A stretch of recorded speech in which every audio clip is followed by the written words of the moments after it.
అదిగో మీ కొరకు. ఆ మొక్క చదవాలి, 14లోకి వెళ్ళిపోయారు మీరు, అంటున్నారా? హల్లెలూయా, దేవునికి మహిమ కలుగాక. 10వ వచనంలోనేమో ప్రజలందరికీ కలగబోవు మహాసంతోషకరమైన శుభవర్తమానం అన్నాడు. 11వ వాక్యంలోకి వచ్చేటికి మీ కొరకు అన్నాడు. అంటే అందరి కొరకు కాదు, ఆ పుట్టే దేవుడు, ఆ వచ్చే దేవుడు అందరి కొరకు కాదు అనేటటువంటి సత్యాన్ని ఇక్కడ మనం గమనించాలి. దాన్ని మీకు తెలియాలంటే పిల్లరా, హల్లెలూయా, దేవునికి మహిమ కలుగును గాక. చూడండి, ఇక్కడ ప్రవక్త చెప్తున్నారు. ఆయన ఏమంటున్నాడంటే పిల్లరా, యేసుక్రీస్తు పుట్టక మునుపు ఇశ్రాయేలీయులను పరిపాలించడానికి అనేక మంది ప్రవక్తలు, న్యాయాధిపతులు వారిని పరిపాలిస్తూ ఉండేవారు. అయితే ఇశ్రాయేలీయులు ఒక దినాన వాళ్ళు ఏమన్నారంటే, లోక మర్యాద చొప్పున మాకు రాజు కావాలని కోరుకున్నారు. హల్లెలూయా, దేవునికి స్తోత్రం కలుగును గాక. అంటే మాకు రాజు కావాలి అని కోరుకోక ముందు ఇశ్రాయేలును పరిపాలించడానికి దేవుడు ప్రవక్తలను, న్యాయాధిపతులను నియమించాడు. అంటే ప్రవక్తలు మాత్రమే ఉండేవారు ఇశ్రాయేలీయుల మధ్యలో, వారిని నడిపించడానికి, వారికి ఆలోచన చెప్పడానికి. హల్లెలూయా, ప్రవక్తలు మాత్రమే ఉండేవారు. ఆ తర్వాత న్యాయాధిపతులు వచ్చారు. ఆ ఇశ్రాయేలీయులకు న్యాయము తీరుస్తూ వచ్చారు న్యాయాధిపతులు. ఆమేన్, హల్లెలూయా. అయితే ప్రియులారా గమనించండి, ఇశ్రాయేలీయులకు ప్రవక్తలు, న్యాయాధిపతులు మాత్రమే ఉన్నారు. కానీ మిగిలినటువంటి వారిని చూస్తే వారికి రాజులు ఉన్నారు. వారిని పరిపాలించడం కోసం, వారిని ఏలటం కోసం. జాగ్రత్త గమనించండి, ప్రవక్త చెప్పాడు, చాలా అద్భుతంగా ఉంటాయి మాటలు. ఆమేన్. వారిని పరిపాలించడానికి, ఎవరిని? ఇశ్రాయేలులను పరిపాలించడానికి ప్రవక్తలు ఉన్నారు, న్యాయాధిపతులు ఉన్నారు. అయితే బయట ఉన్నటువంటి ప్రజలకి రాజులు ఉన్నారు పరిపాలన చేయడానికి. ఆమేన్. ఇప్పుడు వీళ్ళేం చేశారంటే, లోక మర్యాద చొప్పున మాకు కూడా రాజు కావాలని వాళ్ళు కోరుకున్నాడు. హల్లెలూయా, దేవునికి స్తోత్రం. వారు కోరుకున్నట్లుగానే దేవుడు అక్కడ సౌలు రాజుని మొట్టమొదటి ఇశ్రాయేలీయులకు మొట్టమొదటి రాజుగా సమూయేలు ప్రవక్త ద్వారా సౌలు రాజుని అభిషేకించాడు, నియమించాడు. అది ఎక్కడ జరిగిందంటే బెత్లెహేములోనే. ఎక్కడ జరిగింది? బెత్లెహేములోనే జరిగింది. దేవునికి స్తోత్రం కలుగును గాక. హల్లెలూయా, దేవునికి మహిమ కలుగును గాక. ఇశ్రాయేలీయులను పరిపాలించబోయే రాజు మొట్టమొదటిగా బెత్లెహేములోనే అభిషేకించబడ్డాడు. మరలా ఇప్పుడు చూడండి, ఇక్కడేమంటున్నాడు, మిమ్మల్ని ఏలబోయే కింద వచ్చిన చదవండి మళ్ళీ ఇది. హల్లెలూయా, దేవునికి మహిమ కలుగును గాక. ఆమేన్. చూడండి, ఇక్కడ ఏమంటున్నాడు, మీ కానవాలు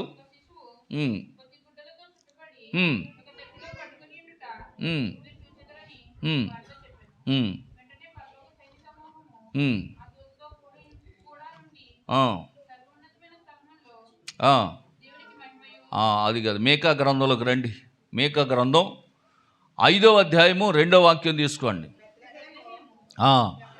ఎఫ్రత, యోదావారి కుటుంబంలో నీవు స్వల్ప గ్రామమైనను నా కొరకు ఇశ్రాయేలులను ఏలబోవాడు నీలో నుండి వచ్చును. దేవునికి స్తోత్రం. హల్లెలూయా.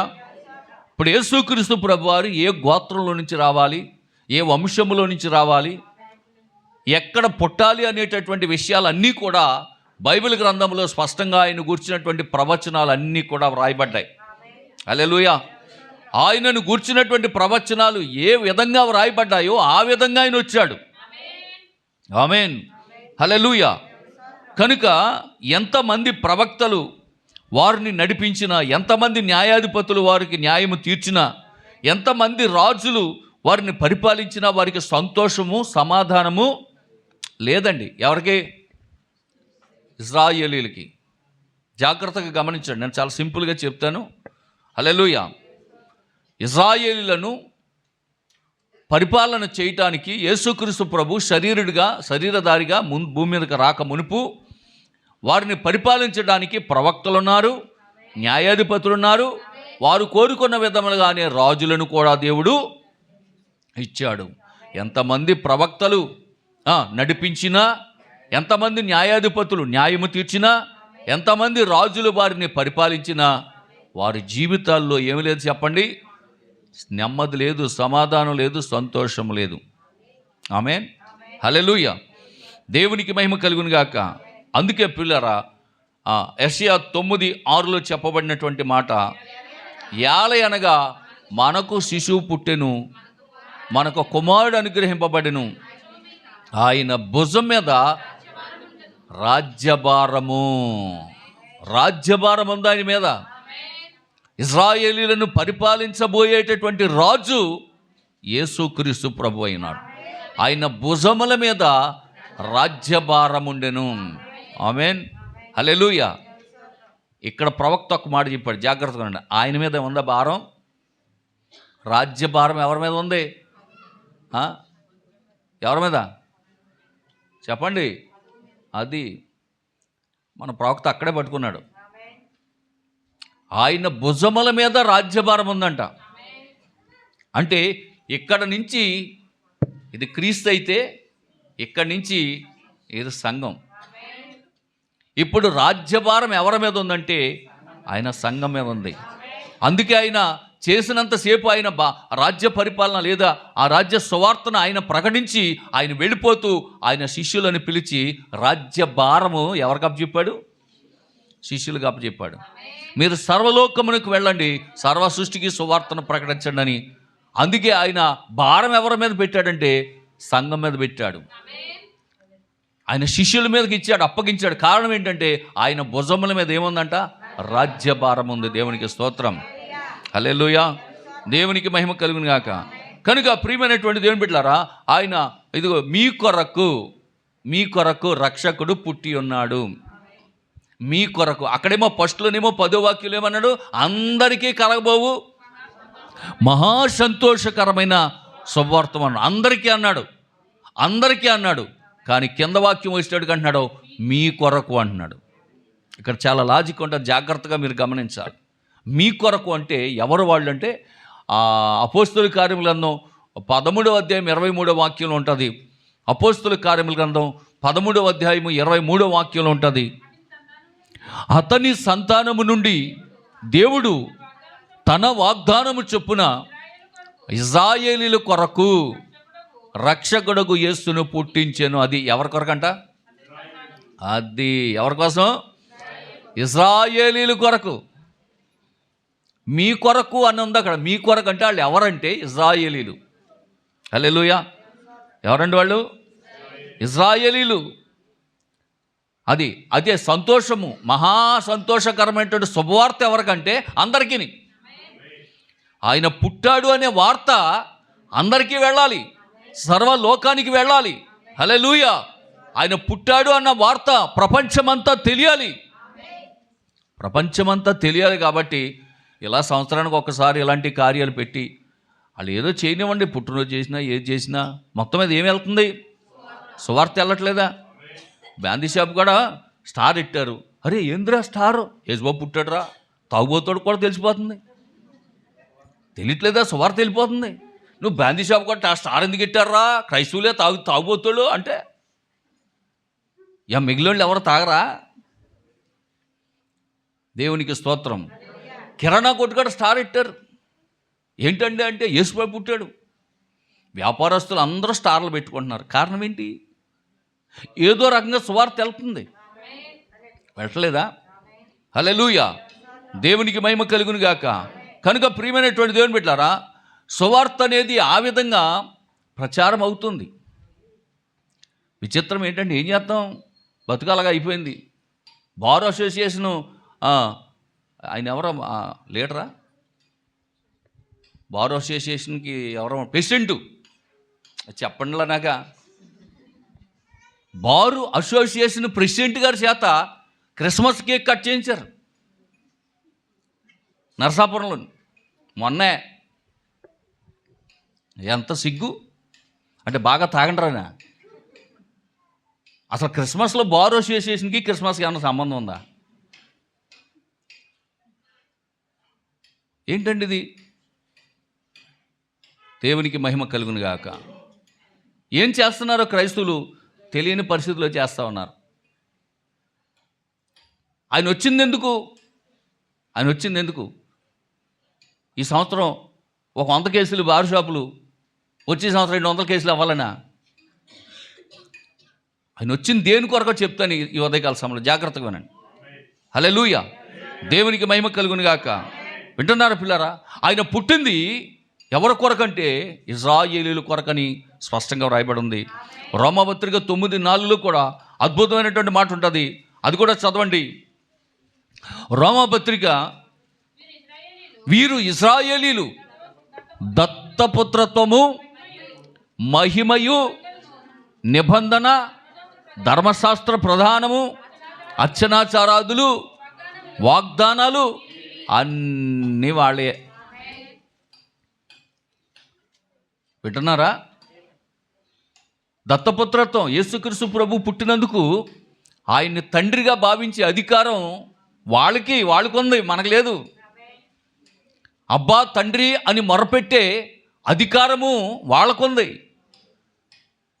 మనకు లేదు. వింటున్నారా?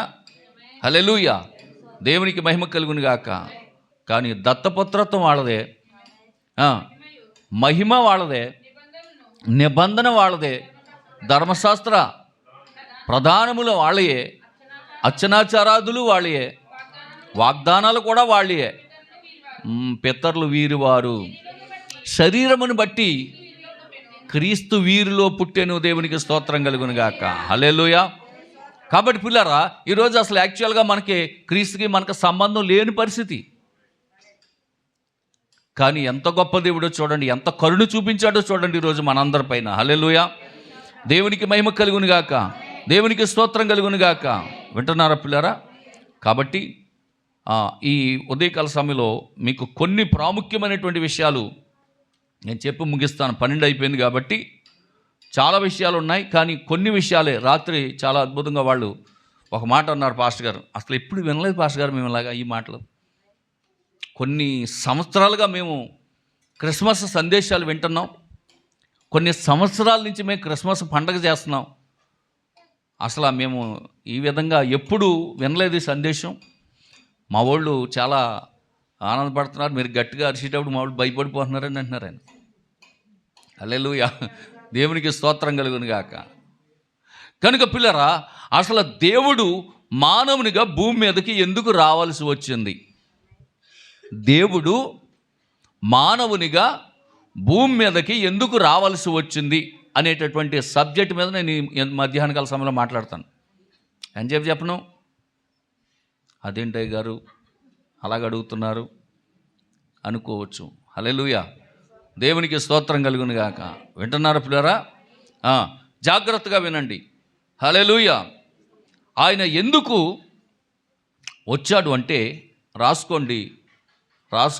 ఆయన ఎందుకు మానవునిగా భూమి మీదకి వచ్చాడు అంటే, దేవుడు మానవుడిగా భూమి మీదకి రావాల్సినటువంటి పరిస్థితి ఎందుకు వచ్చిందంటే, ఒకటి, అపవాది క్రియలను లయపరచి పాపులను రక్షించుట కొరకు. కావాలన్న వాళ్ళు రాసుకోండి, అక్కర్లొద్దన్న వాళ్ళకు మానేసుకోండి. బుర్రలో ఫీడ్ చేసుకునే వాళ్ళు బుర్రలో ఫీడ్ చేసుకోండి, మీకు అంత మెమరీ ఉంటే. మాకు అంత మెమరీ లేదండి అన్నవాళ్ళు పెన్ను పేపర్ తెచ్చుకుని రాసుకోండి. మొట్టమొదటి కారణం అంటే, చాలా కారణాలు ఉన్నాయి, కొన్ని కారణాలు చెప్తున్నాను. ఒకటి ఏంటంటే, అపవాది క్రియలను లయపరచి పాపులను రక్షించడానికి వచ్చాడు. ఇప్పుడు రాసుకోండి, మొదటి యోహాను రాసిన మొదటి పత్రిక 3వ అధ్యాయం 8వ వాక్యం. దీనికి సంబంధించినటువంటి వాక్యము యోహాను రాసినటువంటి మొదటి పత్రిక 3వ అధ్యాయము 8వ వాక్యం రాసుకోండి. అపవాది మొదటి నుండి పాపము చేయుచున్నాడు గనుక, పాపము చేయువాడు అపవాది సంబంధి. అపవాది యొక్క క్రియలను అండర్లైన్ చేసుకోండి, అక్కడ అండర్లైన్ చేసుకోండి. అపవాది యొక్క క్రియలు అన్న అక్కడ అండర్లైన్ చేసుకోండి. నేను ఏం చెప్పాను సబ్జెక్ట్ మీకు? దేవుడు మానవుడిగా భూమి మీదకి ఎందుకు రావలసి వచ్చింది అని అంటే మీకు పాయింట్ చెప్పాను. ఏ పాయింట్ అంటే అపవాది క్రియలను లయపరచి పాపులను రక్షించడానికి వచ్చాడు ఆయన. హల్లెలూయా, దేవునికి మహిమ కలుగును గాక. చదవండి. అపవాది యొక్క క్రియలను లయపరచటకే దేవుని కుమారుడు ప్రత్యక్షమాయను. హల్లెలూయా, దేవునికి మహిమ కలుగును గాక. అపవాది క్రియలు ఏంటండి? అపవాది క్రియలు ఏంటి చెప్పండి? అపవాది క్రియలు ఏంటి చెప్పండి ఒక్కొక్కటి. వాడు మొట్టమొదటికి ఏం చేశాడు? ఆ ఏదెన్లో ఏం చేశాడు? అపవాది మోసం చేశాడు. అంటే వాడి యొక్క క్రియ ఏంటి? మోసం. వాడి క్రియ ఏంటి? నమ్మకుండా చేయటం.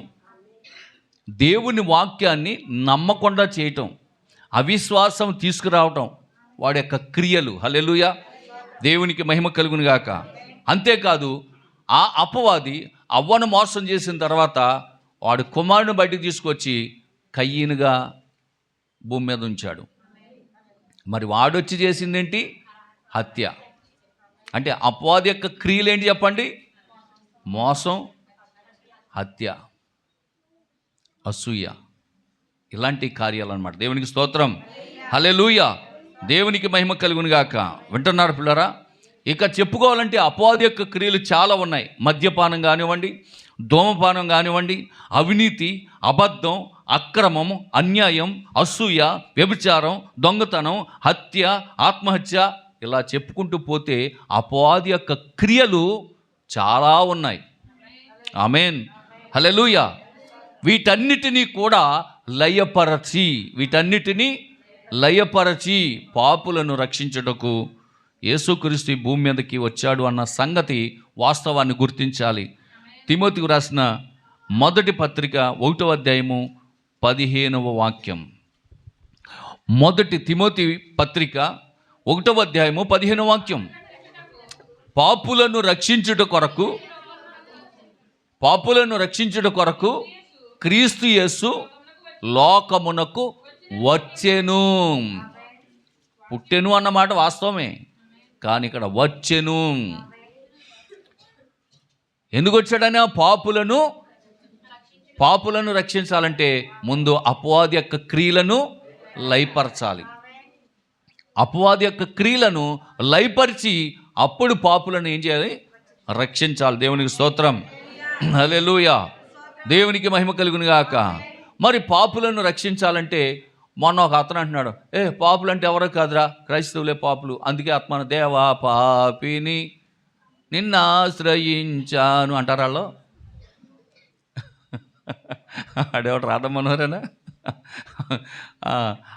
అతను అంటున్నాడు, ఏమంటున్నాడంటే, ఒరే పాపులు అంటే ఎవరు అనుకుంటున్నారా? క్రైస్తవులేరా పాపులు. అందుకే రా మాట్లాడితే ఆదివారం వెళ్ళి దేవా పాపిని అంటారు. దేవునికి స్తోత్రం. అంటే పాపులు ఎవరంటే ఆడి ఉద్దేశం క్రైస్తవులే పాపులు అనుకుంటున్నాడు. ఒక పిచ్చోడా, ఒక నాయనా, పాపులు అంటే క్రైస్తవులే కాదు నాయనా. ఎవరు పాపులు అంటే రోమాపత్రిక 6:23 ప్రకారం ఏ భేదమును లేదు, అందరూ పాపము చేశారు.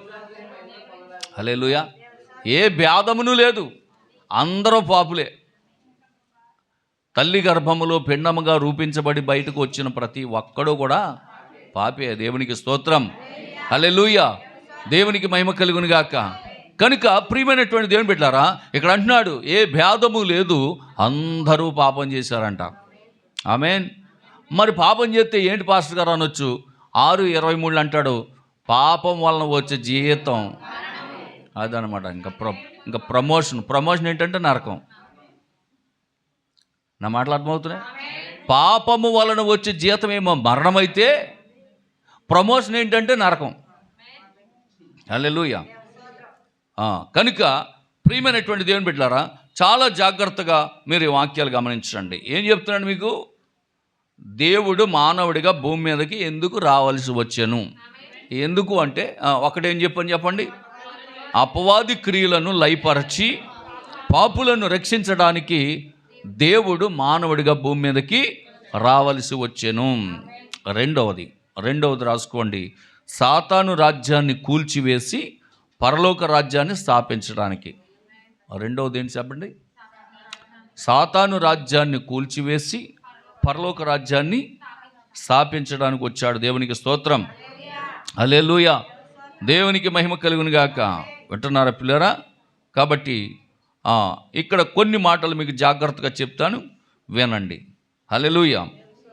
మత్తయి సువార్త 12వ అధ్యాయము 26, 27, 28 3 వాక్యాలు కూడా మీరు రాసుకోండి, వీలైతే చదవండి. సాతాన్ని వెళ్ళగొట్టిన ఎడ్ల అట్లయితే వాని రాజ్యము అంటే ఎవరిది? వాని రాజ్యం అంటే సాతానుకు కూడా ఒక రాజ్యం ఉంది. భూమి మీద సాతానికి రాజ్యం ఉంది. హల్లెలూయా. దేవునికి మహిమ కలుగును గాక. పిల్లలు గమనించండి, ఎందుకు వాడికి రాజ్యం ఉంది అంటే ఒకటే గుర్తుంచుకోండి. ఆదిలో దేవుడు మానవుడను చేయట్లో గల ముఖ్య ఉద్దేశం ఏంటో చాలాసార్లు చెప్పాను మీకు. పరలోకములోనేమో ప్రభు పరిపాలించాలని, భూలోకములోనేమో ఆయన పిల్లలు పరిపాలించాలని. మళ్ళీ చెప్తున్నాను వినండి. పరలోకములోనేమో ఆయన పరిపాలన చేయాలని దేవదూతల మీద, భూలోకములోనేమో సర్వ సృష్టి అంతటి మీద ఆయన పిల్లలు పరిపాలన చేయాలన్నది ఆయన ఉద్దేశం. ఆమేన్. ఇప్పుడు అపవాది భూమి మీదకి వచ్చి ఏం చేశాడంటే, ఆయన పిల్లలు పరిపాలన చేయకుండా వారిని మోసం చేసి ఆ పరిపాలన వాడు తీసుకొని భూమి మీద ఒక రాజ్యాన్ని స్థాపించాడు.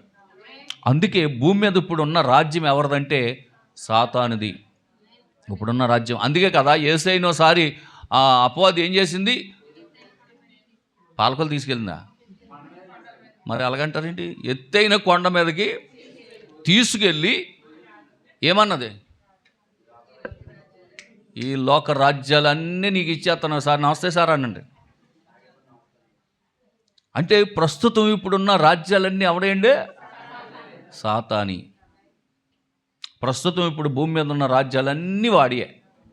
కాబట్టే ఇక్కడ యేసుక్రీస్తు ప్రభువారు మానవ శరీరం దాల్చుకొని భూమి మీదకి రావడానికి గల ముఖ్య కారణం ఏంటంటే సాతాను రాజ్యాన్ని కూల్చివేసి. హల్లెలూయా. చూడండి, ఇప్పుడు భూమి మీద యాక్చువల్గా దేవుడి చట్టం ఏంటంటే మగోడు ఆడది పెళ్లి చేసుకోవాలి. అది దేవుని చట్టం. ఒక పురుషుడు ఒక స్త్రీ పెళ్లి చేసుకోవాలన్నది దేవుని చట్టం. మరి ఇప్పుడు సాతానుగాడి చట్టం ఏంటి? అంతే కదా. అంటే వాడు రాజ్యం కాబట్టి ఏమంటున్నాడు? మగోళ్ళు పెళ్లి చేసుకోవచ్చు, ఆడోళ్ళు పెళ్లి చేసుకోవచ్చు, పెళ్లి చేసుకోకపోయినా సహజీవనం చేసుకోవచ్చు, ఇష్టమైతే ఉండొచ్చు, లేకపోతే ఇడిచిపెట్టేయచ్చు. ఏం చట్టం ఇది? కానీ దేవుని చట్టం ఏంటి? ఒక్కసారి పెళ్లి చేసుకోనంటే చచ్చేదాకా ఇడిచిపెట్టకూడదు అనేది దేవుని చట్టం. కానీ సాతానుగాడి చట్టం ఏంటి? చేసుకున్నా పర్లేదురా, పొద్దున్న చేసుకుంటే సాయంత్రం విడిచిపెట్టవచ్చు అనేది ఆడి చట్టం. నా మాటలు అర్థమవుతున్నాయి మీకు? హల్లెలూయా. ఇది సాతాను చట్టం. అంటే భూమి మీద ఏముంది? ఇప్పుడు సాతాను రాజ్యం ఉంది. కాబట్టి యేసు ప్రభు ఎందుకు వచ్చాడంటే భూమి మీద ఉన్న సాతాను యొక్క రాజ్యాన్ని కూల్చివేసి పరలోక రాజ్యాన్ని స్థాపించడానికి వచ్చాడు. ఆమేన్.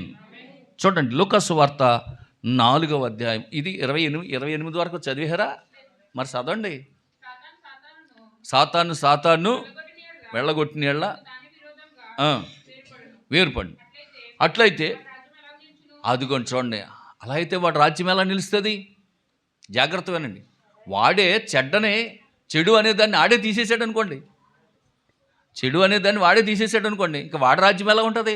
అసలు వాడి ఉద్దేశం ఏంటి? వాడి రాజ్యాన్ని స్థాపించడంలో గల ఉద్దేశం ఏంటి? చెడ్డను పెంచాలనే కదా, వాడు చెడు చేయాలనే కదా, మనుషులను పాడు చేయాలనే కదా వాడి ఉద్దేశం. కాబట్టి సాతాన్ని ఎలా వెళ్ళగొడుతుంది? అలా వెళ్ళగొట్టినట్లయితే వాడు రాజ్యం ఎలా నిలుస్తుంది అన్నాడు ప్రభు. దెయ్యములను వెళ్ళగొడుచున్నానా?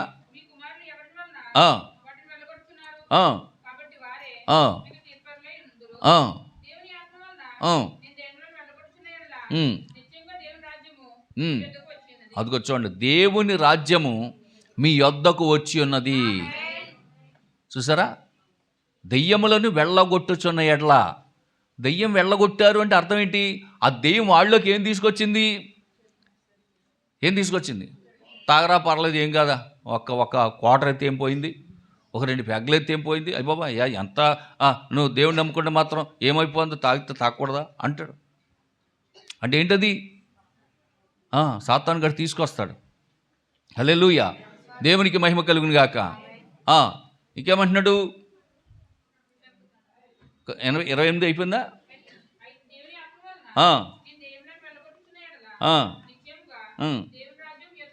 అదనమాట, దేవుని రాజ్యం వచ్చినట్లే. ఆ దెయ్యం అనేది ఏం చేస్తున్న వాడిని అంటే చెడ్డ క్రియలను చేసేటట్లుగా చేస్తుంది. ఎప్పుడైతే వాడిలో ఉన్నటువంటి దెయ్యమును వెళ్ళగొట్టారో ఇంకా దేవుని రాజ్యం వాళ్ళకి వచ్చేసినట్టు లెక్క. మీకు అర్థమవుతుందా?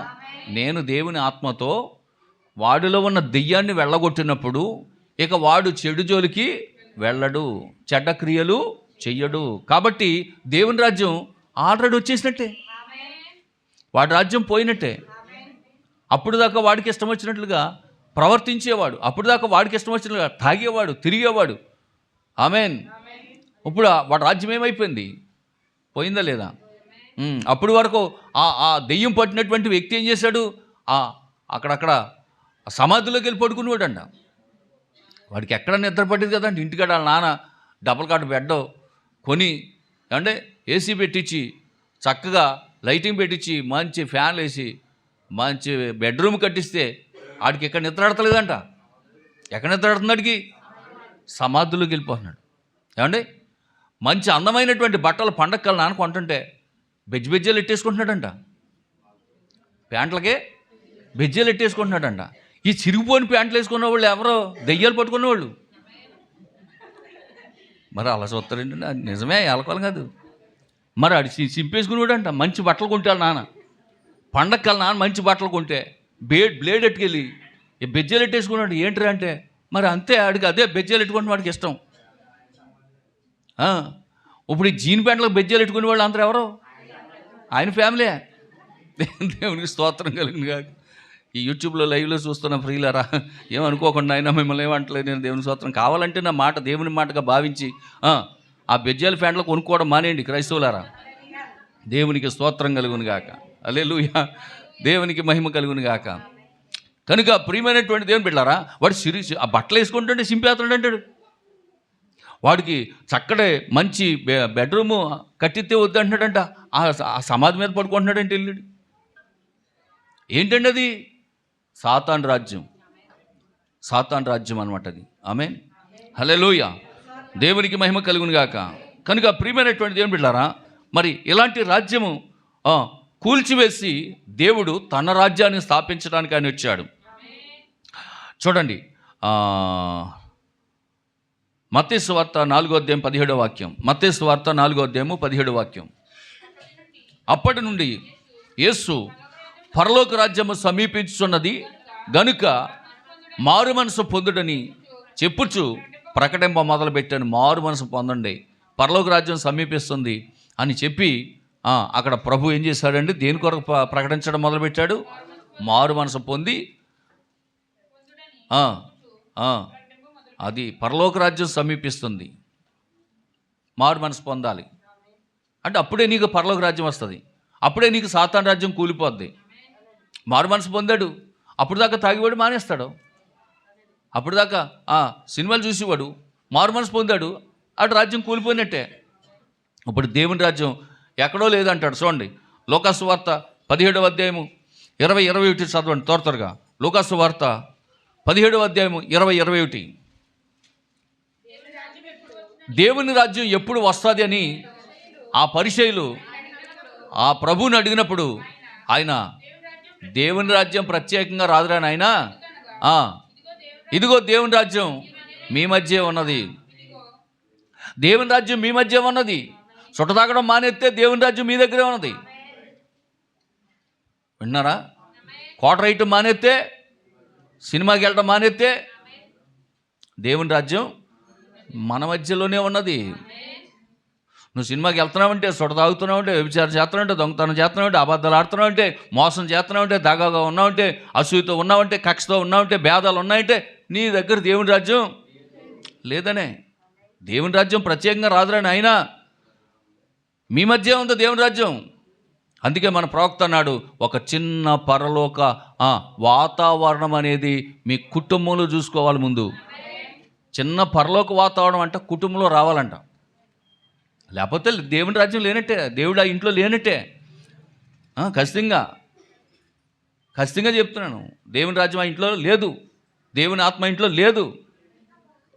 ఏ కుటుంబంలో అయితే ఆ యొక్క శాంతి సమాధానాలు లేవో, హల్లెలూయా, అక్కడ దేవుడు పని చేయడం అని చెప్పేశాడు అని అంటున్నాడు. దేవుని రాజ్యం ప్రత్యేకంగా రాదు మీ మధ్యలోకి,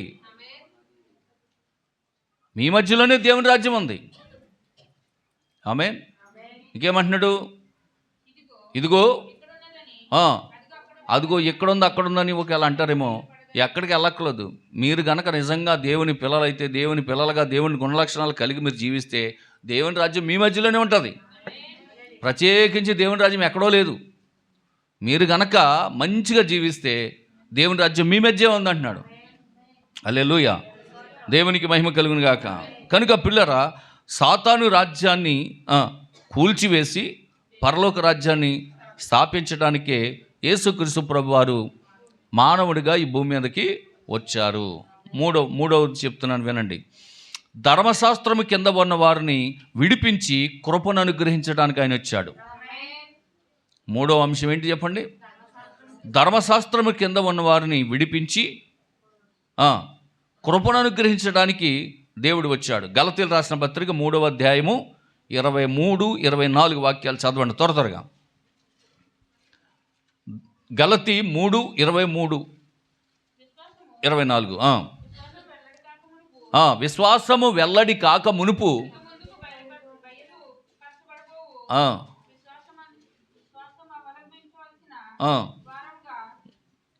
సరిగ్గా చదవండి.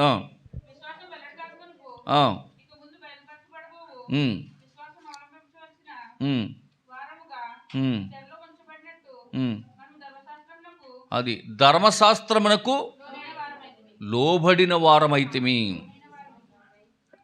నువ్వు విశ్వాసం కలిగి ఉంటే నీకు ధర్మశాస్త్రం అవసరంలా. వింటున్నారా?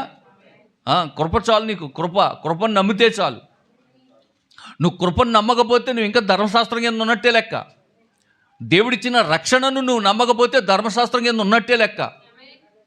అందుకే పిల్లరా, ఇక్కడ ఏమంటున్నాడంటే, ధర్మశాస్త్రము ఏం చేస్తుంది మనిషిని అంటే శిక్ష. కిందకి చదవండి ఇంకా.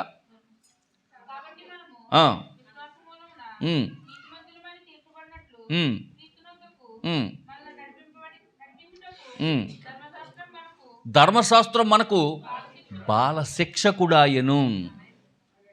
హల్లెలూయా, బాల శిక్షకుడాయను. తప్పు చేస్తే పిల్లోడిని బెత్తమిచ్చి కొట్టినట్టుగా తప్పు చేస్తే మీ ఆయన్ని బెత్తమిచ్చి కొడతావా? అయిపోయి వెళ్తూ మీరేనా? దేవునికి స్తోత్రం. అంటే కొట్టివాళ్ళు కూడా ఉంటారేమో ఆయన.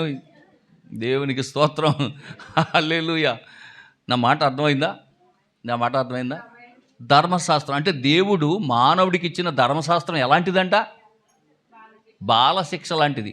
బాలశిక్ష అంటే అర్థం ఏంటి? తప్పు చేస్తే బెత్తం ఇచ్చుకుని కొట్టేదన్నమాట. పెద్ద శిక్ష కాదు, బాలశిక్ష. అంటే ఖచ్చితంగా దెబ్బలు తగులుతాయి. ఆ మాటలు అర్థమవుతున్నాయి? బాలశిక్ష అంటే అది. అంటే తప్పు చేస్తే తప్పకుండా శిక్ష అనేది కలుగుతుంది అనేటటువంటిది అక్కడ తెలియజేస్తా ఉన్నాడు ఇక్కడ. హల్లెలూయా. అంటే ధర్మశాస్త్రము మానవులకి ఏం తీసుకొచ్చిందంటే శిక్షను తీసుకొచ్చింది. ఏం తీసుకొచ్చింది? శిక్షను తీసుకొచ్చింది. మత్తయి సువార్త 5:17 చదవండి. మత్తయి సువార్త 5వ అధ్యాయం 17వ వాక్యం. ధర్మశాస్త్రమునైనను ప్రవక్తల ప్రవచనములైనను కొట్టివేయుటకై నేను రాలేదు, కొట్టివేయటానికి వచ్చానని మీరు తలంచొద్దు, నెరవేర్చుటకే కానీ కొట్టివేయుటకు నేను రాలేదు. దేవునికి స్తోత్రం కలుగాక. ధర్మశాస్త్రాన్ని కొట్టేహాడు అంటున్నారు కొంతమంది. యేసుప్రభు వచ్చి అంట ధర్మశాస్త్రాన్ని కొట్టేశాడంట. కొట్టేలా ధర్మశాస్త్రాన్ని ఆయన నెరవేర్చాడు. ఆమేన్. ఎంతగా నెరవేర్చాడంటే పిల్లరా, ఆయన ఎంతగా నెరవేర్చాడు తెలుసా? హల్లెలూయా, దేవునికి మహిమ కలుగును గాక.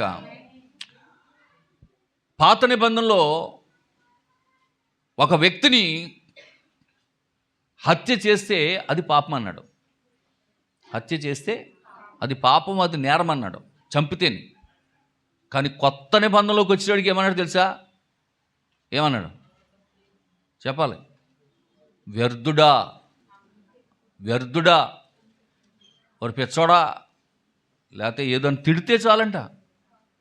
నీ సహోదరుణ్ణి వ్యర్థుడా అని తిడితేనే నరహత్యతో సమానం అంట. చూడండి, అంటే కొత్త నిబంధనకు వచ్చేటికి ఇంకా ఎంత అది ఇంకా ఎక్కువైంది. ఇంకా ఒక రకంగా చెప్పాలంటే పాత నిబంధనలో ఉన్నటువంటి ఆజ్ఞలే తక్కువ. మరి యేసుప్రభు వచ్చిన తర్వాత ఇంకా ఎక్కువైంది. ఒక కత్తించుకుని పొడితే హత్య అన్నాడు. వారు కత్తించుకుని పొడక్కర్లొద్దులే, నువ్వు మాట అంటేనే చచ్చిపోతాడు అంటారు కదా. ఒరే నేను పొడవక్కర్లొద్దులే, నేను కంటి చూపుతో చంపేస్తానంటారు. అలాగంటారు ఒక్కొక్కరు. కొంతమంది మాటలతో పొడి చేస్తారు. అది కత్తి కంటే ఎక్కువ. కత్తిదైతే ఓ పోటు పొడితే చచ్చిపోతారా? సావరమ్మా. కొంత వెళ్ళి మళ్ళీ కొంత 2 కుట్లు వేస్తే మళ్ళీ అయిపోతే మానిపడినట్టు వస్తుంది. మళ్ళీ నడిచేస్తాడు, అయిపోతుంది. ఏం కాదు, కనపడతాం. ఈ మనిషి పొడుతాడు మాటలతోటి. అబ్బాబ్బాబ్బా, ఇంకా మాటలు అవి ఇంకెప్పుడు గుర్తొస్తూనే ఉంటాయి. ఇంకా ఆ పుండు మాందో. అది ఇంకా భయంకరం. అందుకే అన్నాడు యేసుప్రభు, ఏమన్నాడంటే వ్యర్థుడా అని అన్నా సరే అది మహాభయంకరం అంటే పాపం అన్నాడు. హల్లెలూయా, దేవునికి స్తోత్రం కలుగుగాక. వింటున్నారా? కనుక ప్రియమైనటువంటి దేవుని బిడ్డలారా, ధర్మశాస్త్రం ఏం తీసుకొచ్చిందంటే మనుషులకు శిక్షను తీసుకొచ్చింది.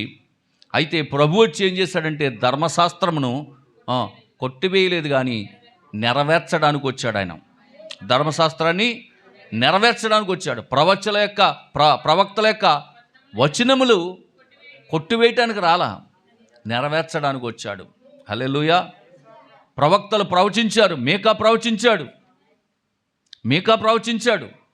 హల్లెలూయా, దేవునికి మహిమ కలుగును గాక. యోధా బెత్లెహేమా, నువ్వు అల్పమైన యోధా వారిలో నువ్వు ఎంత మాత్రం అల్పమైన దానివి కాదు. దేవునికి స్తోత్రం. అయితే ప్రపంచంలోనే లేదా అక్కడ ఉన్నటువంటి ఆ గ్రామాల్లోనే ఆ బెత్లెహేమ్ అంటే చాలా చిన్న చూపు ఉంది. ఆ ఊరా అన్నట్లుగా, ఆ గ్రామ బెబ్బే అదే చిన్నదరా, అంత చులకనగా ఉంది, అంత చిన్న చూపు ఉంది ఆ గ్రామం మీద. అయితే దేవుడు ఏమన్నాడు తెలుసా? ఆ గ్రామంలోనే ప్రపంచాన్ని ఏలే దేవుడిని పుట్టిస్తానన్నాడు. ఆమేన్, హల్లెలూయా. కాబట్టి పిల్లరా, మరి ఎందుకు అక్కడే పుట్టవలసి వచ్చిందంటే ప్రవక్త ప్రవచించాడు. ప్రవక్త ప్రవచించాడు. మరి ప్రవచనాన్ని నెరవేర్చాలా వద్దా? అప్పుడు అంచేత ప్రవక్తల యొక్క ప్రవచనాలను నెరవేర్చడం కోసం ఇక్కడ యేసుక్రీస్తు ప్రభువారు భూమి మీదకి వచ్చినట్టుగా మనం చూస్తున్నాం. హల్లెలూయా, దేవునికి మహిమ కలుగును గాక. మరి ధర్మశాస్త్రం ఏం తీసుకొచ్చిందంటే శిక్షను తీసుకొచ్చింది. అందుకే చూడండి, ఆ రోమాపత్రికలో 8వ అధ్యాయము 1-2 వాక్యాలు చెప్తూ ఉంటాడు. రోమాపత్రిక 8వ అధ్యాయము 1-2 వాక్యాలు చూడండి. కాబట్టి ఇప్పుడు క్రీస్తు యేసునందున్న వారికి ఏ శిక్షా విధియు లేదు. జాగ్రత్తగా వినండి. అక్కడ ధర్మశాస్త్రం ఏం చేసింది? శిక్షను తీసుకొచ్చింది. ధర్మశాస్త్రము బాలశిక్షకుడు అయ్యాడు. కానీ ఇక్కడ యేసుక్రీస్తు ఏం చేశాడంటే కృపను తీసుకొచ్చాడు. శిక్ష నుండి విడిపించాడు, శిక్ష నుండి తప్పించాడు, శిక్షను తీసివేశాడు. అందుకే అన్నాడు, క్రీస్తు యేసునందున్న వారికి ఏ శిక్షా విధియు లేదు. క్రీస్తు యేసునందు నియమమునిచ్చు ఆత్మ యొక్క నియమము పాప మరణ నియమముల నుండి నన్ను విడిపించెను. చూసారా, విడిపించాడు. ధర్మశాస్త్రం నుంచి విడిపించాడు. వచ్చి ప్రభు వచ్చి చేసింది ఏంటంటే ధర్మశాస్త్రము నుండి విడిపించాడు, కృపలోనికి నడిపించాడు. ధర్మశాస్త్రము నుండి విడిపించి కృపలోనికి నడిపించాడు. మరణములో నుండి జీవములోనికి దాటించాడు. హల్లెలూయా, దేవునికి స్తోత్రం కలుగుగాక. ఎట్లనగా ధర్మశాస్త్రము దేనిని చేయజాలకపోయినో దానిని దేవుడు చేసెను. ఏంటి ధర్మశాస్త్రం? ధర్మశాస్త్రం ఏం చేయలేకపోయింది? ధర్మశాస్త్రం ఏం చెప్తుంది అని అంటే రోమపత్రిక అనుకుంటా 9వ అధ్యాయము 22 అనుకుంటా. చూడండి, నాకు కొంచెం రోమపత్రిక 9వ అధ్యాయము 22వ వాక్యమా? అది కాదు, అది కాదు. ధర్మశాస్త్రం ఏం చెప్తుందంటే ఫిబ్రవరి 9:22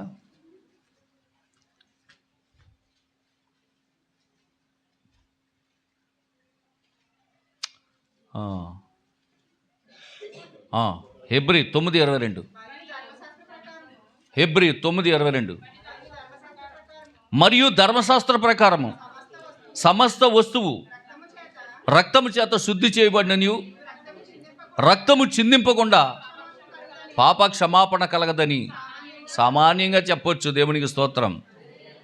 అంటే ధర్మశాస్త్రం ఏం చెప్తుందంటే శుద్ధీకరించబడాలంటే సమస్త వస్తువులు, ఏదైనా కానివ్వండి, వస్తువులే కాదు మనుషులైనా సరే, ఎవరైనా సరే శుద్ధీకరించబడాలంటే ఏం చిందించాలి?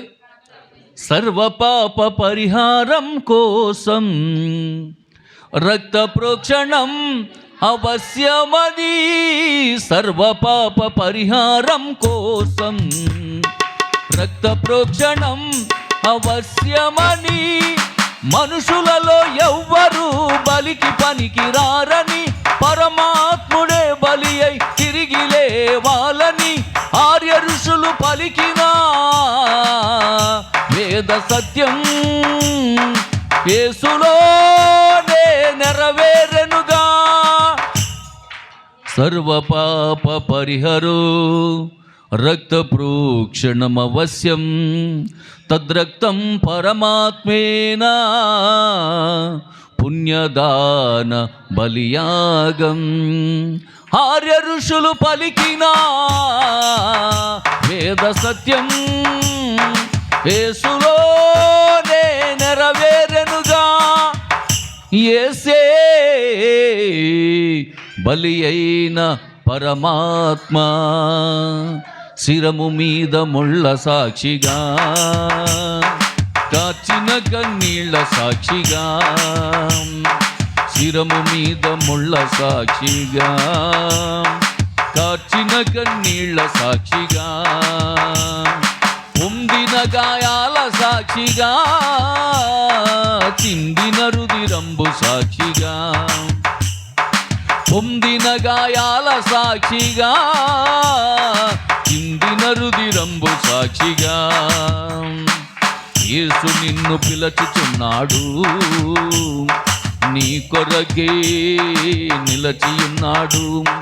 యేసు నిన్ను పిలుచుచున్నాడు, నీ కొరకే నిలచియున్నాడు. యేసు నిన్ను పిలుచుచున్నాడు, నీ కొరకే నిలచియున్నాడు.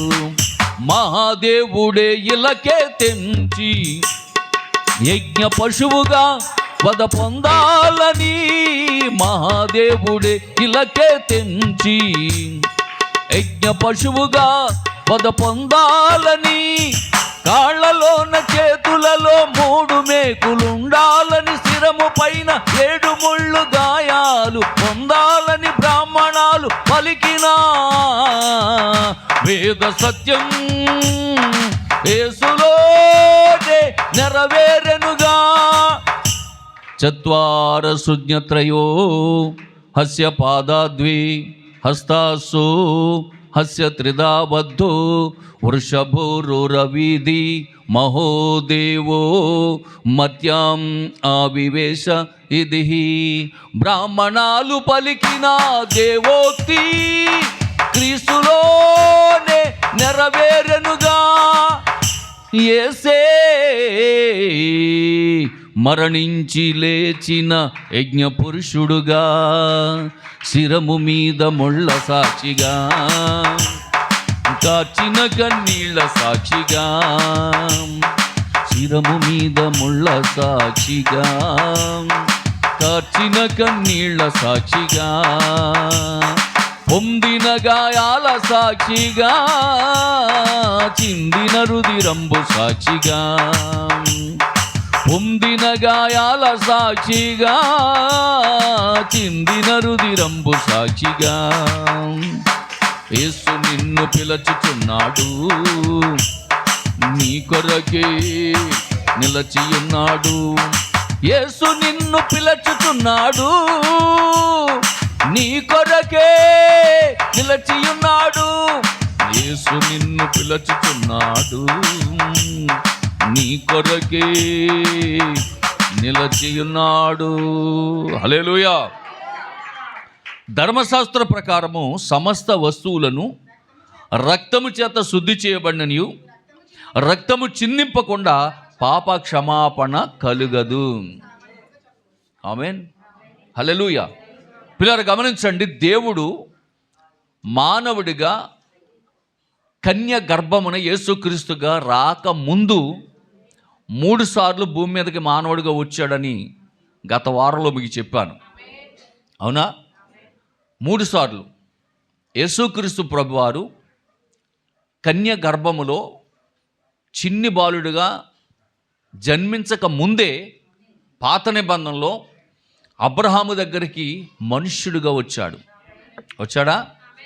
రెండవది, యాకోబు అర్ధరాత్రి ప్రార్థన చేస్తున్నప్పుడు ఆ యొక్క ప్రార్థనను విని దేవుడే మానవుడిగా వచ్చాడా లేదా? హల్లెలూయా. ఆ తర్వాత షడ్రక్, మెషక్, అబేద్నెగో అనే 3 భక్తులు బబులోనులో అగ్నిగుండములో పడవేయబడినప్పుడు 4వ వాడిగా మనుషుడిగా అక్కడ కూడా వచ్చాడు. 3 సార్లు వచ్చాడు. అయితే ప్రవక్త ఏమన్నారంటే, 3 సార్లు మానవుడిగా భూమి మీదకి వచ్చినా ఎప్పుడు ఆయన మరణించలేదు. కాబట్టి పుట్టడం గొప్ప కాదు కానీ మరణించడం గొప్ప అన్నాడు. పుట్టుక కంటే మరణానికి ఎక్కువ విలువ ఉందంట, మరణానికంటే పునరుద్ధానానికి మరి ఎక్కువ విలువ ఉందంట. హల్లెలూయా. దేవునికి స్తోత్రం కలిగిన గాక. పుట్టిన వాళ్ళు ప్రతి ఒక్కరు చనిపోతారు. అయితే చనిపోయిన వాళ్ళు ఎవరు కానీ ఒకే ఒక్క ఆయన ఉన్నాడు, ఆయనే మన ప్రభువైన యేసుక్రీస్తు. హల్లెలూయా. దేవునికి మహిమ కలుగును గాక. కనుక ప్రియమైనటువంటి దేవుని బిడ్డలారా, అక్కడ ఏమంటున్నాడంటే మత్తయి సువార్త 20:28 కూడా చదివండి. మత్తయి సువార్త 20వ అధ్యాయం 28వ వాక్యం త్వరగా చదవాలి. అలాగే మనుష్య కుమారుడు పరిచారము చేయించుకొనుటకు రాలేదు కానీ పరిచారము చేయుటకు అనేకుల కొరకు ప్రతిగా విమోచన క్రైదనముగా తన ప్రాణమును పెట్టడానికి ఇవ్వడానికి వచ్చాడంటే కొట్టండి, చప్పట్లు కొట్టి దేవుని నామాన్ని మహిమపరచండి. హల్లెలూయా. దేవునికి మహిమ కలుగును గాక. దేవుడు మానవుడిగా భూమి మీదకి ఎందుకు రావాల్సి వచ్చింది అని ఆలోచన చేస్తే, హల్లెలూయా, ధర్మశాస్త్రం కింద ఉన్న వారిని విడిపించి కృపలోనికి నడిపించడానికి. ఆమేన్. ఆ క్రమంలోనే మీకు చెప్పినటువంటి మాట ఏంటంటే, ఆయన పరిచారము చేయించుకోవడానికి రాలా. ఎవరి చేత పరిచారం చేయించుకోలేదండి. ఆమేన్. హల్లెలూయా. ఈరోజు మన యూట్యూబ్లో ఒక ఇంటర్వ్యూ జరుగుతుంటే ఒక ఆమె అంటుంది, ఒక ఆమె క్రిస్టియన్గా ఉండి మళ్ళీ మారిపోయి మళ్ళీ వేరే దాంట్లోకి వెళ్ళి ఆమె ఇంటర్వ్యూ ఇస్తుంది. ఏమని అంటుందంటే, అయ్యి బాబోయ్, ఆ క్రైస్తవ్యం మంచిది కాదండి బాబు, ఆ క్రైస్తవ్యం ఏదో మంచిది అనుకుని ఇందులోకి వెళ్ళాను కానీ అయ్యి బాబోయ్, ఆ పాస్టర్ గారి ఇంట్లోనంటే పాస్టర్ గారు కాళ్ళు నొక్కోవాల్సి వచ్చేదండి. పాస్టర్ గారికి ఏంటంట, కాళ్ళు నొక్కోవాల్సి వచ్చేదంట. మరి పాస్టర్లు కాళ్ళు నొక్కించుకుని పాస్టర్లు కూడా ఉన్నారు కబ్బలు. విశ్వాసుల చేత పాస్టర్లు అంట కాళ్ళు నొక్కించుకుంటున్నారంట. విశ్వాసుల చేత ఇంట్లో అంట్లు తోమించుకుంటున్నారంట. విశ్వాసుల చేత ఇంట్లో అంట్లు కడగటం అంటే ఏంటి, పని మనిషా? అలాంటివి చేయకూడదు. పాస్టర్లు కానీ వాళ్ళ కుటుంబస్తులు కానీ ఎవరు కూడా విశ్వాసుల చేత ఏ పని చేయించకూడదు. అక్కడ డైరెక్ట్గా ప్రవ్వే నేనేమి చేయించుకోవడానికి రాలేదురా నాయన, నేనే చేయటానికి వచ్చానన్నాడు ఆయన. అందుకే కదా మన ప్రవక్త అన్నాడు, దేవుడయ్యుండి మానవుడు కాళ్ళు పట్టుకున్నాడంట. ఆయన దేవుడై ఉండి మానవుని పాదములు పట్టుకొని పాదశుద్ధి చేశాడంట. మరి మనకేమొచ్చింది? మనం ఎందుకు? దేవునికి స్తోత్రం కలగాలి. హల్లెలూయా. కాబట్టి పిల్లరా, ఇక్కడ చాలా జాగ్రత్తగా వినండి. ఆయన అనేకులకు ప్రతిగా విమోచన క్రైదనగా తన ప్రాణమును ఇవ్వటానికి వచ్చాడు. అంటే దీని అర్థం ఏంటంటే, ధర్మశాస్త్రం కింద ఉన్నటువంటి వారిని విడిపించి కృపలోనికి నడిపించడానికి యేసు ప్రభు వచ్చాడు. ఇక్కడ వరకు అర్థమైందా? ఇంకొక 2 చెప్పేసి ముగిస్తానే, చాలా టైం అయిపోయింది. యాక్చువల్గా ప్రతి ఆదివారం అయితే మీకు 12:30 వదిలేసేవాడిని. ఇవాళ కొంచెం స్పెషల్ కాబట్టి ఎక్కువసేపు ఉంచాను. 1 గంట వదులుతానే, ఓకేనా? హల్లెలూయా. దేవునికి మహిమ కలుగుగాక. కొద్ది నిమిషాలు అంటే 2 మాటలు ఉన్నాయి. అందుకే పాస్టర్ గంట మైక్ ఇవ్వకూడదంట, కుర్రోడికి బైక్ ఇవ్వకూడదంట. కుర్రోడికి బైక్ ఇవ్వకూడదు, పాస్టర్కి మైక్ ఇవ్వకూడదు. చాలా డేంజర్ అంట. పాస్టర్కి మైక్ ఇస్తే వదిలిపెట్టంట, కుర్రోడికి బైక్ ఇస్తే వదిలిపెట్టినట్టుగా. కాబట్టి మరి మీరే ఇచ్చారు నాకు మైకు. దేవునికి స్తోత్రం. అలాగని చెప్పి ఇప్పుడు ఎవరైనా పెద్దలు వచ్చి లాగేసుకుంటారా? దేవునికి స్తోత్రం. హల్లెలూయా. మంచిది పిల్లరా. సరే, 4వది ఏంటంటే, దేవుని యొక్క గుణ లక్షణాలు ఏమిటో, మానవుని పట్ల ఆయన కలిగి ఉన్న ఆ గొప్ప విమోచన ప్రణాళిక ఏంటో తెలియజేయడానికి అని వచ్చాడు. మళ్ళా చెప్తున్నాను, దేవుని యొక్క గుణ లక్షణాలు ఏంటో, మానవుని పట్ల ఆయన కలిగి ఉన్న ఆ గొప్ప విమోచన ప్రణాళిక ఏంటో తెలియజేయడానికే యేసు ప్రభు లేదా దేవుడు మానవుడిగా భూమి మీదకి వచ్చాడు. హల్లెలూయా. దేవునికి స్తోత్రం కలుగును గాక, దేవునికి మహిమ కలుగును గాక. చూడండి, కొలస్సీయులకు రాసినటువంటి పత్రిక 1వ అధ్యాయము 15-16 వాక్యాలు ఒకరు చదవండి. తిమోతికి రాసిన మొదటి పత్రిక 3వ అధ్యాయం 16వ వాక్యం మరొకరు చదవండి త్వరగా.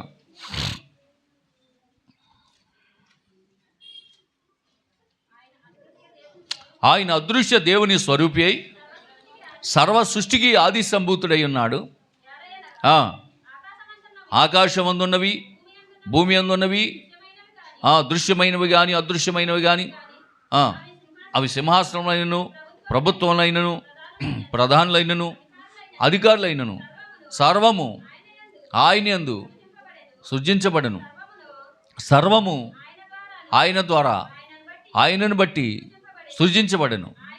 ఆయన అన్నిటికంటే ముందుగా ఉన్నవాడు, ఆయనే సమస్తమునకు అదనమాట. ఈ విషయం తెలియదు కదా మరి చాలామందికి. ఆయనే అన్నిటికంటే ముందున్నవాడని, ఆయన ద్వారానే చెట్లు, ఆయన ద్వారానే భూమి, ఆయన ద్వారానే ఆకాశము, ఆయన ద్వారానే పశుపక్షాదులు, ఆయన ద్వారానే జీవరాశులు, ఆయన ద్వారానే మానవులు కలిగారు అన్న సంగతి ఈ లోకంలో ఉన్న మహానుభావులకి తెలియక, మీ యేసుప్రభు 2000 సంవత్సరాల క్రితమే వచ్చాడు, మా వాళ్ళు అయితే 7000 సంవత్సరాల నుంచి కూడా ఉన్నారంటున్నాడు. కానీ యేసుప్రభు నిన్న మొన్నటి దేవుడు కాదు. హల్లెలూయా. ఆయన అన్నిటికంటే ముందుగా ఉన్న దేవుడు. ఆకాశ మహాకాశముల కంటే, భూమి కంటే, సూర్యుడి కంటే, చంద్రుడి కంటే అన్నిటికంటే ముందుగా ఉన్నవాడు అని నిరూపించడానికి ఆయన శరీరం దాల్చుకొని భూమి మీదకి వచ్చాడు. అవునా కదా? హల్లెలూయా. అందుకే పిల్లరా, ఆ యోహాను సువార్తలో ఆ మొదటి అధ్యాయంలో మొదటి వాక్యము, అలాగే 14వ వాక్యము మీరు గమనించినట్లయితే చూడండి. యోహాను సువార్త మొదటి అధ్యాయం మొదటి వాక్యము, అలాగనే 14వ వాక్యం. ఆది యందు వాక్యం ఉండెను, వాక్యము దేవుని యొద్ద ఉండెను, వాక్యము దేవుడై ఉండెను, ఆ వాక్యము శరీరధారి అయి కృపా సత్య సంపూర్ణుడిగా మన మధ్య నివసించెను. ఆయనే ప్రభు అయిన యేసుక్రీస్తు, ఆయనే సృష్టికర్త. హల్లెలూయా. దేవునికి మహిమ కలుగును గాక. కనుక పిల్లరా, నిన్న మొన్న వచ్చిన దేవుడు కాదండి యేసుక్రీస్తు ప్రభు, అన్నిటికంటే ముందుగా ఉన్న దేవుడు. ఆమేన్. హల్లెలూయా. ఈ లోకము పుట్టక మునుపున్న దేవుడు ఆయన, ఈ ప్రపంచము పుట్టక మునుపున్న దేవుడు యేసుక్రీస్తు ప్రభు. నిన్న మొన్న 2000 సంవత్సరాల క్రితం పుట్టిన దేవుడు కాదండి ఆయన. హల్లెలూయా. దేవునికి మహిమ కలుగును గాక. కనుక నా ప్రియమైనటువంటి దేవుని బిడ్డలారా, ప్రకటన గ్రంథం మొదటి అధ్యాయం 8వ వాక్యం. ప్రకటన గ్రంథము మొదటి అధ్యాయము 8వ వాక్యం. అల్ఫయు ఒమేగయు నేనే, వర్తమాన భూత భవిష్యత్ కాలములో ఉండువాడను నేనే.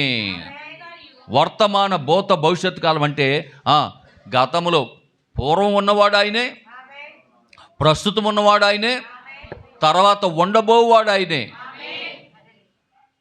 ఇంకెవరు ఉండరు. ఈ లోకములో నేను నేను నేనని చెప్పుకునే వాళ్ళు ఇప్పుడు ఉండొచ్చు, గతంలో ఉండొచ్చు, రాబో దినాల్లో ఉండరాళ్ళు. నా మాటలు అర్థమవుతున్నాయా? గతంలో ఉండొచ్చు, ప్రస్తుతం చలామణి అవ్వచ్చు, కానీ రాబోవు కాలంలో ఉండరు వాళ్ళు. కానీ మనం ఆరాధిస్తున్న యేసుక్రీస్తు ప్రభు అయితే గతంలో ఉన్నాడు, ప్రస్తుతం ఉన్నాడు, రాబోవు కాలంలో ఉండువాడు. అందుకే పిల్లరా, ఒక దినాన్న ఇశ్రాయేలు దగ్గరికి మరి దేవుడు పంపినప్పుడు, మోషేని పంపినప్పుడు, అయ్యా నువ్వెవరవని వాళ్ళు అడుగుతారు. అప్పుడు నేనేం చెప్పాలి వాళ్ళకి అని అంటే ఆయన అన్నాడు, నేను ఉన్నవాడను అనువాడను. ఉన్నవాడంటే ఎప్పుడున్నాడు? ఆయన గతంలో ఉన్నాడు, ఇప్పుడున్నాడు, రేపు ఉంటాడు. అది ఆయన పేరు. దేవునికి స్తోత్రం, హల్లెలూయా. దేవునికి మహిమ కలుగును గాక. కాబట్టి దేవుని యొక్క గుణ లక్షణాలు ఏమిటో, ఆ మానవుల పట్ల ఆయన కలిగి ఉన్నటువంటి గొప్ప విమోచన ప్రణాళిక ఏంటో కలిగి ఉండటానికి, చెప్పడానికి ఆయన భూమి మీదకి మానవుడిగా వచ్చాడు. అంటే ఆయన గుణలక్షణం, ఒక తండ్రిగా ఉండాలన్నది ఆయన గుణలక్షణం. చాలా ఉన్నాయి చెప్పడానికి. అంటే మరి సమయం అయిపోతుంది కనుక ఇంకొక మాట చెప్పేసి నేను ముగించి ప్రార్థన చేస్తాను. ఇప్పుడైనా కొంతంత చిరునవ్వుతో మరి ముగింతానంటేనంట విశ్వాసుల యొక్క ముఖాలు ఎలా ఉండాలంట? కలకలాడుతూ ఉండాలి. దేవునికి స్తోత్రం, హల్లెలూయా. 5వ కార్యం ఏంటంటే వ్యర్థమైన ఆరాధనను రద్దుపరచి, వ్యర్థమైన ఆరాధనను రద్దుపరచి యథార్థమైన ఆరాధనను ఏర్పాటు చేయడానికి దేవుడు మానవుడిగా భూమి మీదకి వచ్చాడు. రాసుకుంటున్నారా? 5వ కార్యం ఏంటి? వ్యర్థమైన ఆరాధనను రద్దుపరచి యథార్థమైన ఆరాధన ఏంటో మానవులకు తెలియజేయడానికి దేవుడు మానవుడిగా భూమి మీదకి వచ్చాడు. రాసుకోండి, మత్తయి సువార్త 15వ అధ్యాయము 9వ వాక్యం. త్వరగా మత్తయి సువార్త 15వ అధ్యాయము 9వ వాక్యం. ఈ ప్రజలు తమ పెదవులతో నన్ను గణపరుస్తున్నారు కానీ వారి హృదయము నాకు దూరముగా ఉన్నది. అర్థమవుతుందా? ఈ మనుషులు వీళ్ళు ఏం చేస్తున్నారంటే పెదవులతోనే గణపరుస్తున్నారంట. స్తోత్రం స్తోత్రం స్తోత్రం స్తోత్రం, హల్లెలూయా హల్లెలూయా అంటారు.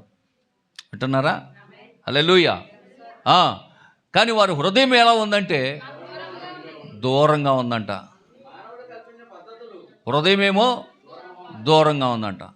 అయ్యి బాబు ఇంకా అవట్లేదేంటి, ఎప్పుడైపోతే బాగుంటుంది, ఎప్పుడవుతుందో. వాళ్ళ హృదయం ఏమో దూరంగా ఉంది. పైకి మాత్రం అమ్మ అందరూ హల్లెలూయా చెప్పండి అంటే హల్లెలూయా చెప్తున్నారు. అంటే పెదవులతో గణపరుస్తున్నారు, కానీ హృదయం ఏముంది అనండి, ఎప్పుడవుతుందా?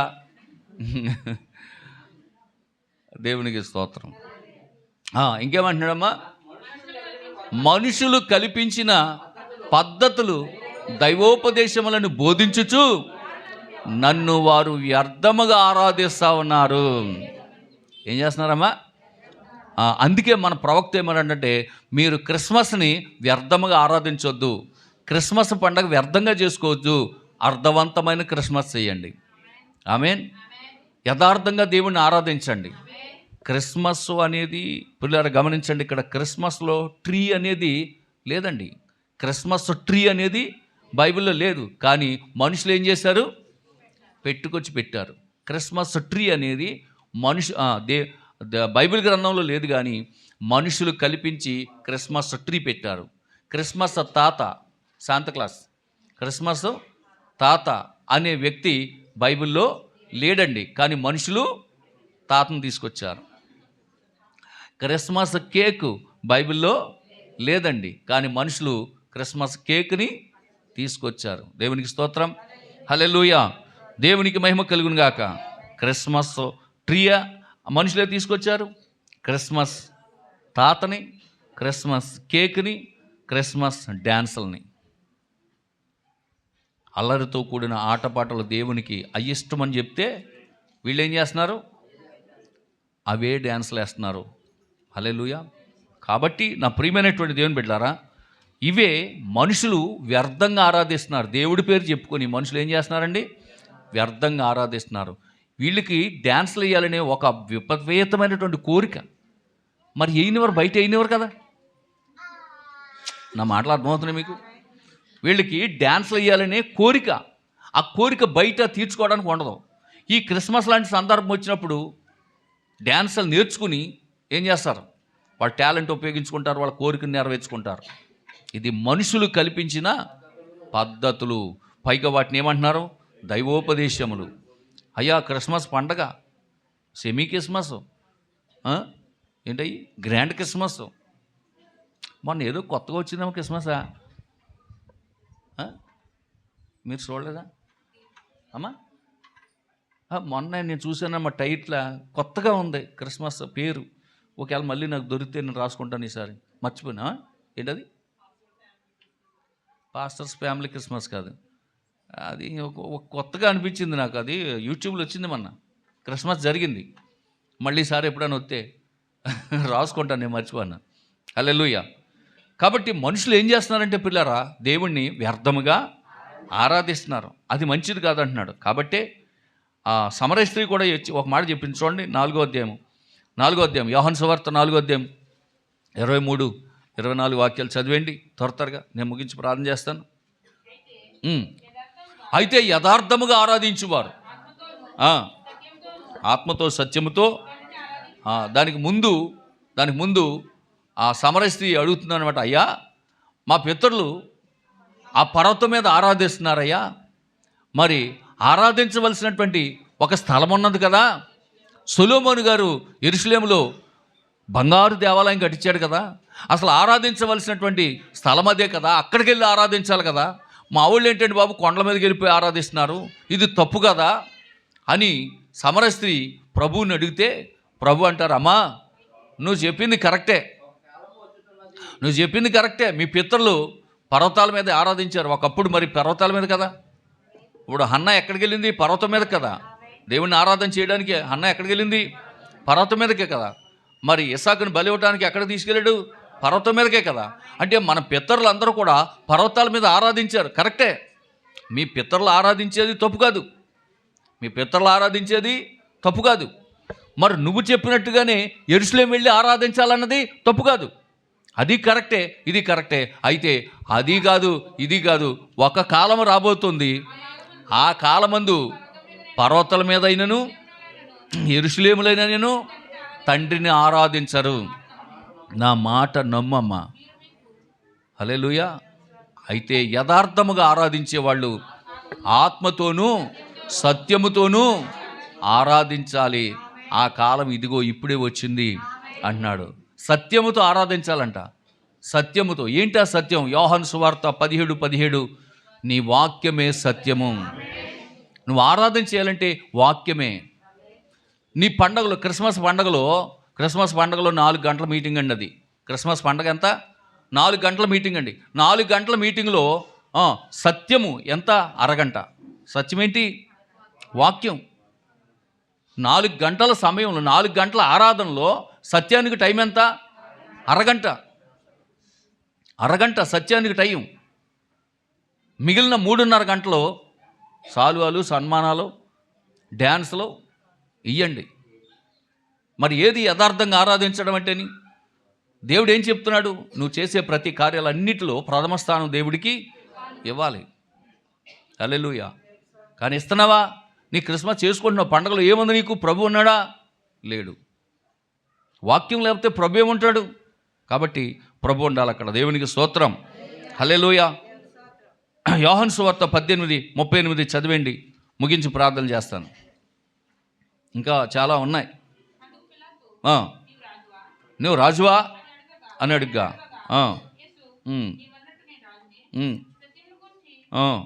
సత్యమును గూర్చి సాక్ష్యమిచ్చుటకు నేను వచ్చి తిని. సత్యమును గూర్చి సాక్ష్యమిచ్చుటకు నేను పుట్టి తిని. దేవునికి స్తోత్రం.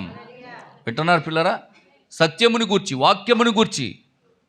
వాక్యం అంటే ఏంటో తెలియకుండా వీళ్ళు ఆరాధిస్తున్నారు.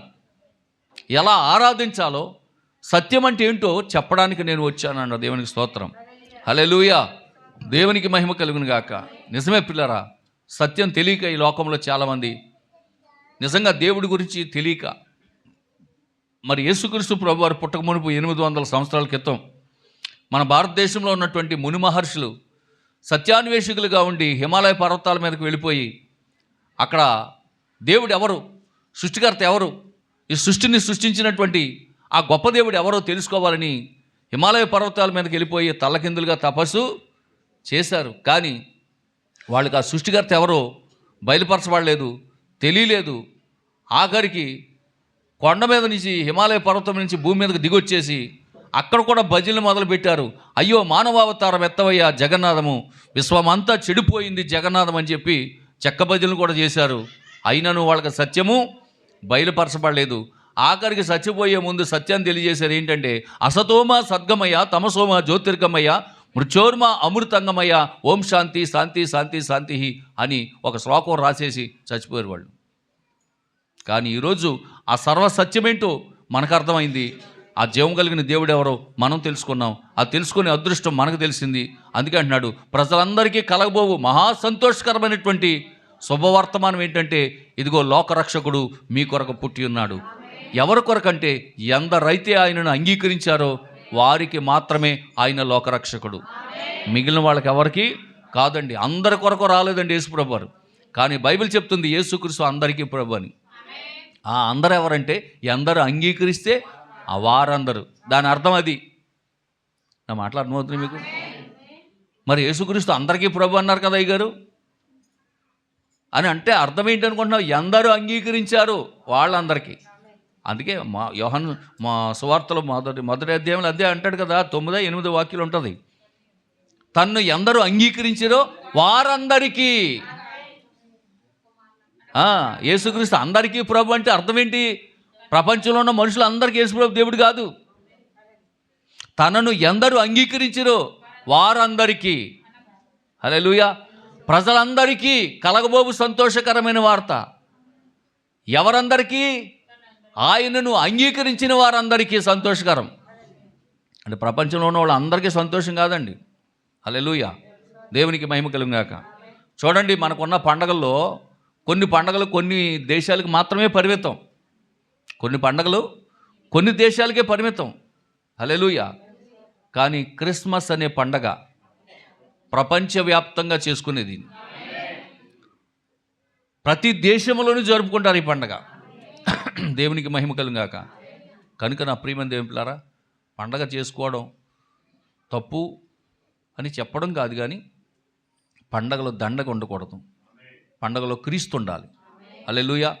దేవునికి మహిమ కలుగునుగాక. ఇప్పుడు పుట్టారని నేను చెప్పట్లా, డిసెంబర్ 25న పుట్టారని నేను చెప్పట్లేదు. ఎప్పుడు పుట్టాడు అనేది సబ్జెక్ట్ కాదు.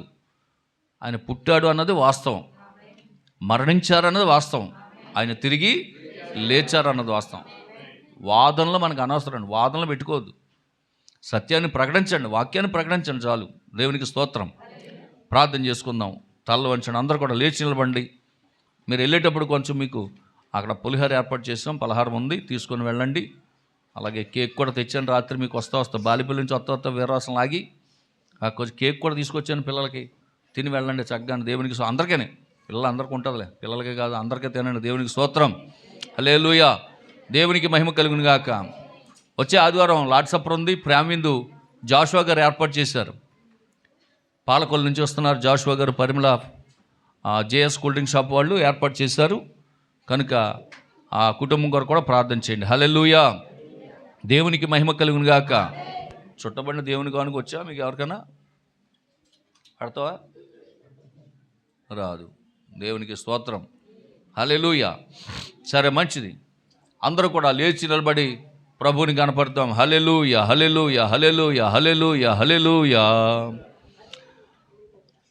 అర్హుడవు నీవేనా యేసయ్యా, మహిమకు పాత్రుడా.